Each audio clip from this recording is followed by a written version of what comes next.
Assalamualaikum warahmatullahi wabarakatuh. Eh, Perkenalkan, nama saya Ihsanuddin dari kelas SI 801, program PJJ Sistem Informasi. Pada kesempatan ini, saya akan mempresentasikan tugas mata kuliah Etika Profesi Sistem Informasi dengan judul Jenis-jenis Cybercrime,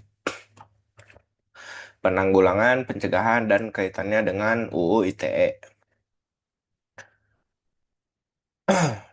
Presentasi ini akan membahas 6 poin utama, yaitu latar belakang permasalahan, pengertian cybercrime, jenis-jenis cybercrime yang marak terjadi saat ini, kaitannya dengan UU ITE, upaya penanggulangan dan pencegahan, hingga kesimpulan dari pembahasan kita.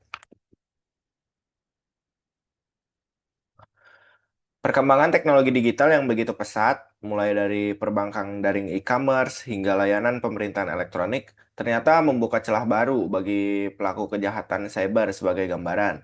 Badan Cyber dan Sandi Negara atau BSSN mencatat lebih dari 1,6 miliar anomali traffic cyber di Indonesia sepanjang tahun 2023. Fenomena kebocoran data pribadi berskala besar juga menjadi bukti nyata bahwa keamanan sistem informasi kita masih perlu diperkuat. Sekaligus menegaskan pentingnya penegakan hukum melalui UU ITE.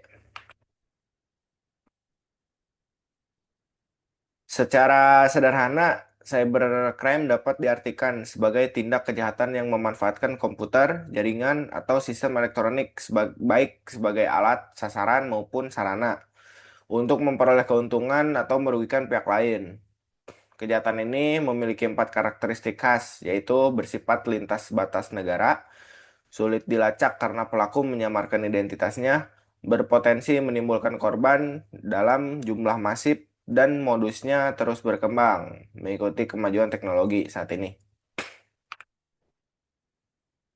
Lanjut, mari kita bahas jenis-jenis cybercrime yang saat ini marak terjadi. Pertama, phishing dan social engineering, yaitu upaya penipu korban melalui pesan, tautan atau situs palsu agar menyerahkan data pribadi, kata sandi, atau data kartu kemudian disalahgunakan. Kemudian hacking atau akses ilegal, yaitu upaya membobol dan menerobos sistem keamanan komputer maupun jaringan milik pihak lain tanpa hak dengan tujuan mencuri, mengubah, atau merusak data. Ketika carding dan skimming, yaitu pencurian data kartu kredit atau debit baik secara daring maupun menyalin data pita magnetik kartu ATM untuk digunakan dalam transaksi ilegal tanpa sepengetahuan pemiliknya.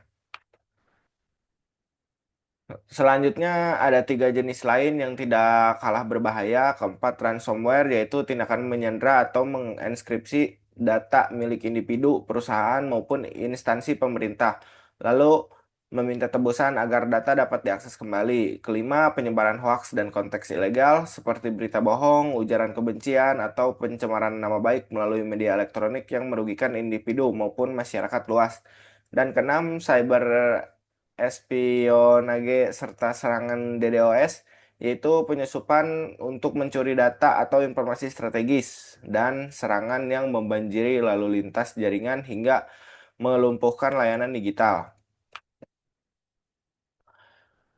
Seluruh jenis kejahatan tersebut telah diatur dalam UU ITE, yaitu Undang-Undang Nomor 11 Tahun 2008 yang telah diubah dengan Undang-Undang Nomor 19 Tahun 2016, dan terakhir Undang-Undang Nomor 1 Tahun 2024. Sebagai contoh, akses ilegal diatur dalam pasal 30 dengan ancaman 6 hingga 8 tahun penjara.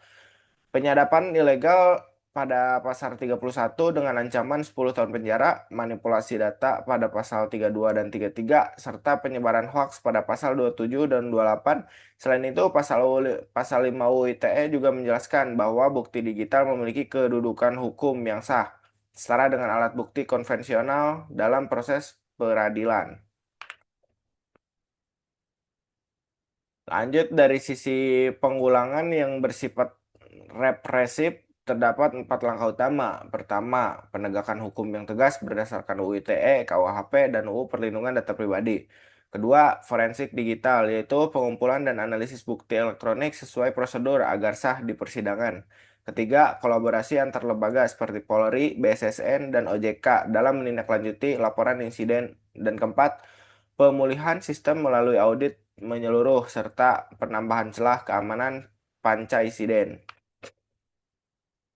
Selain penanggulangan, upaya pencegahan yang bersifat preventif juga sangat penting, di antaranya edukasi dan literasi digital kepada masyarakat, penerapan keamanan berlapis seperti kata sandi kuat dan autentikasi dua faktor, penerapan standar keamanan sistem oleh penyelenggara elektronik, kebiasaan memverifikasi sumber sebelum membagikan data, penguatan regulasi dan pengawasan oleh BSSN serta OJK, dan pemantauan sistem secara berkelanjutan untuk mendeteksi anomali sedini mungkin.